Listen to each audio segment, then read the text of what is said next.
प्यारे दोस्तों, आइए मैथमेटिक्स की विभिन्न पहलुओं को सीखने, समझने, जानने की कोशिश करते हैं। दोस्तों, आप यहाँ देख रहे हैं बिहार बोर्ड गणित मॉडल सेट 2025। मतलब जितने सवाल दिए गए हैं सब बिहार बोर्ड के द्वारा जो मॉडल से जारी किया गया है, ये उनमें का सवाल है। और ये सिर्फ 3 सवाल नहीं है। अगर आप ध्यान से अंत तक इस तीनों सवाल को समझ लेते हैं तो इसके जैसा 30 सवाल आपसे बन जाएगा। और हाँ, ये सिर्फ 2 नंबर में नहीं बल्कि सेम सवाल 5 नंबर में भी पूछ देगा, तो वहां पे आपसे नहीं बन पाएगा। इसलिए ध्यान से इसे अंत तक देखिए। आइए चलते हैं सवाल नंबर 65 पे। सवाल नंबर 65 पे y अक्ष से बिंदु P 4 6 की दूरी है। ए में दिया है 6 इकाई, बी में दिया है 4 इकाई, सी में दिया है 2 इकाई, डी में दिया है 10 इकाई। तो दोस्तों, ये जो बिंदु दिया है, इस बिंदु का y अक्ष से दूरी निकालना है। आप कोऑर्डिनेट में पढ़ चुके हैं, ध्यान दीजिए। यही ना होता है x डैश, ये होता है y और y डैश। ये क्या हो गया दोस्तों? मूल बिंदु हमारा हो गया। बिंदु क्या है? 4 6। किस पाद में रहेगा आप कमेंट करके हमें बता सकते हैं। ये 4 6 बिंदु क्या है? प्रथम पाद में रहेगा। मान लीजिए यही 4 6 बिंदु P हो गया। अब दोस्तों, y अक्ष से कितना दूरी पे है? तो यहां पे पहुंचने के लिए हमको x की तरफ कितना चलना पड़ेगा? 4 इकाई। कितना चलना पड़ेगा? 4 इकाई। और y की तरफ कितना चलना पड़ेगा? 6 इकाई। तो ध्यान दीजिए, ये दूरी हो गया 4 इकाई और ये हो गया 6 इकाई। तो y अक्ष यही रहे दोस्तों।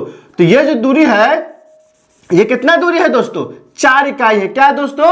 4 इकाई। ध्यान दीजिए, अगर इसको इस तरह से मिलाएंगे तो क्या होगा दोस्तों? समांतर होगा, तो ये भी 4 इकाई होगा। मतलब ये जो बिंदु है y अक्ष से कितना दूरी पे है? तो 4 इकाई दूरी पे। तो देखिए 4 इकाई किस ऑप्शन में दिया है? ऑप्शन नंबर में ए में दिया है 6 इकाई, ऑप्शन नंबर में बी दिया है 4 इकाई। हमारा क्या हो जाएगा? ऑप्शन नंबर बी हो जाएगा। सवाल नंबर 65 क्या कहता है? बिंदु ए बी और बी सी डी को मिलाने वाले रेखाखंड AB को लैम्डा अनुपात 1 के अनुपात में अंतः विभाजित करने वाले बिंदु का y निर्देशांक है। ऑप्शन ए में दिया है lambda into d plus b बटा में लैम्डा प्लस 1, बी में दिया है lambda into c plus a बटा में लैम्डा प्लस 1, सी में दिया है lambda into b plus d बटा में लैम्डा प्लस 1 और डी में दिया है लैम्डा ए प्लस सी बटा में लैम्डा प्लस 1। मतलब क्या है दोस्तों? ये जो दो बिंदु दिया है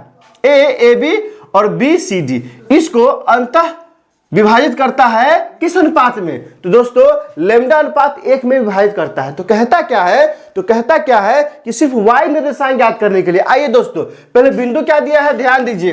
बिंदु दिया है ए दिया है, कितना दिया है? स्मॉल ए स्मॉल बी है। बी कितना दिया है दोस्तों? सी और डी दिया है। सबसे पहले क्या करेंगे? x1 निकालेंगे। तो x1 कितना हो जाएगा? ए हो जाएगा। अब y1 कितना हो जाएगा? बी हो जाएगा। x2 कितना होगा दोस्तों? सी हो जाएगा। और y2 कितना हो जाएगा? तो y2 हो जाएगा डी। और दोस्तों, m1 अनुपात m2 कितना दिया दोस्तों? लैम्डा अनुपात 1 दिया है। मतलब यहां से क्या हो जाएगा?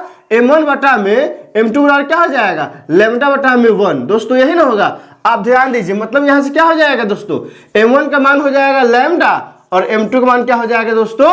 1 हो जाएगा। अब देखिए यहां से किसका निकालना है? तो अंतर विभाजित करने वाले बिंदु के y निर्देशांक। तो दोस्तों, अगर ये क्या हो गया? ये a है और ये b है, तो इसको क्या कर रहा है? यह p विभाजित कर रहा है किसमें? लैम्डा इंटू 1 में। तो p का नियामक क्या हो जाएगा? p का नियामक होगा m1 x2 plus m2 x1 बटा में क्या हो जाएगा?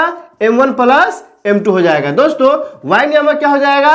m1 y2 plus m2 y1 बटा में क्या हो जाएगा? m1 प्लस m2 हो जाएगा। तो दोस्तों, आप ध्यान दीजिए, ये क्या है? विभाजन सूत्र है, जिसको इंग्लिश में सेक्शन फॉर्मूला कहते हैं। आप इसे नहीं जानते हैं तो डिस्क्रिप्शन में हमने कोऑर्डिनेट ज्योमेट्री नामक ज्यामिति का प्लेलिस्ट लगा दिया है, वहां जाइए और अच्छे से देखिए इस फॉर्मूला को भी और इस फॉर्मूला के इस्तेमाल से सवाल कैसे बनता है उसको भी, क्योंकि ये 2 नंबर से लेकर 5 नंबर तक आपके एग्जाम में आएगा। तो दोस्तों, यहां ध्यान दीजिए, मेरे साथ बोलिए m1 x2 plus m2 x1 बटा में m1 plus m2, y1 y2 plus m2 y1 बटा में m1 प्लस m2। दोस्तों यहाँ ध्यान दीजिए, सवाल में क्या कह रहा है, सिर्फ y निर्देशांक निकालने के लिए क्या कह रहा है, सिर्फ y निर्देशांक। इसलिए क्या करेंगे दोस्तों, y नियामक क्या हो जाएगा, y नियामक क्या हो जाएगा दोस्तों, तो सिर्फ y वाला लिखेंगे, क्योंकि x वाला में कोई मतलब अब नहीं है।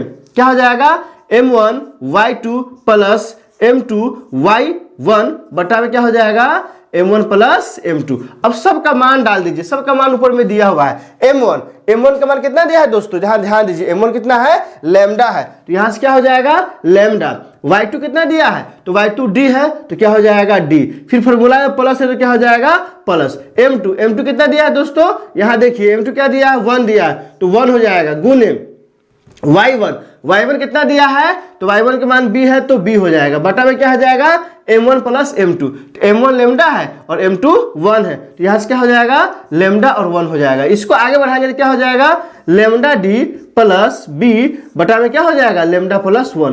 दोस्तों यही हमारा आंसर होगा। आप देखिए किस ऑप्शन में लेमडा d प्लस b बटा में लेमडा प्लस 1 दिया है, तो आइए ऑप्शन में देखते हैं। ऑप्शन नंबर ए में क्या है, ए में क्या है लेमडा d प्लस b बटा में लेमडा प्लस 1। देखिए पहला ही ऑप्शन में मिल चुका है हमको, lambda d plus b lambda plus 1, तो ऑप्शन नंबर ए क्या हो जाएगा, हमारा आंसर हो जाएगा। किसका, सवाल नंबर 67 क्या कहता है, किसी वृत्त के व्यास के सिरों का निर्देशांक क्या दिया है, p 8-6 और q -8-6 है, तो इसके केंद्र का निर्देशांक है ऑप्शन ए में 4-3, ऑप्शन बी में -4-3, ऑप्शन सी में 1-1 और ऑप्शन डी में 0-0। दोस्तों सवाल को ध्यान से देखिए, क्या कर रहा है, वृत्त के व्यास के सिरों का निर्देशांक है, ये जो दिया है क्या दिया है, p 8-6 और q -8-6, ये क्या है, व्यास के सिरों का क्या है निर्देशांक है। अब जब तक आकृति से नहीं समझिएगा ये सवाल नहीं समझ में आएगा। दरअसल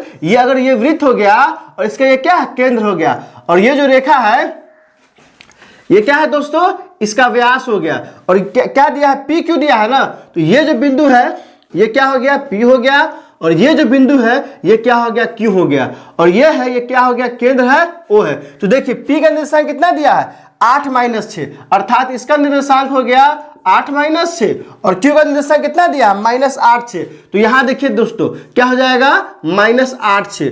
ध्यान से देखिए क्या दिया है, ये PQ व्यास है, और व्यास से क्या है, O बिंदु केंद्र है, सिरों का निर्देशांक दिया है, P का दिया है 8-6, Q का दिया है -8-6, तो कह रहा है O का निर्देशांक ज्ञात कीजिए। बहुत है, PQ क्या है, व्यास है, और क्या है, O क्या है, केंद्र है। तो हम लोग जानते हैं, क्या जानते हैं दोस्तों, कि केंद्र क्या करता है, व्यास का मध्य बिंदु होता है। केंद्र क्या होता है दोस्तों, केंद्र व्यास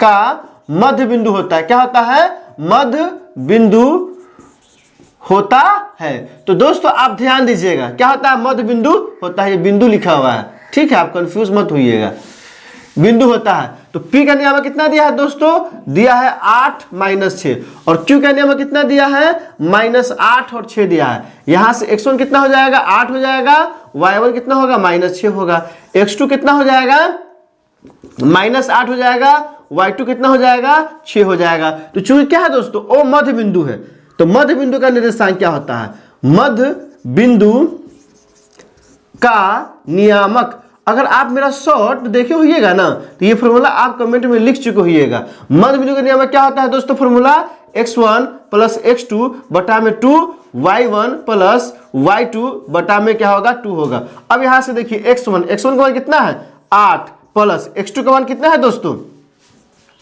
-8, अब बटा में क्या होगा दोस्तों, 2 हो जाएगा। y1 का मान कितना है, -6, प्लस y2 का मान कितना है, 6, अब बटा में क्या आ गया दोस्तों, 2 आ गया।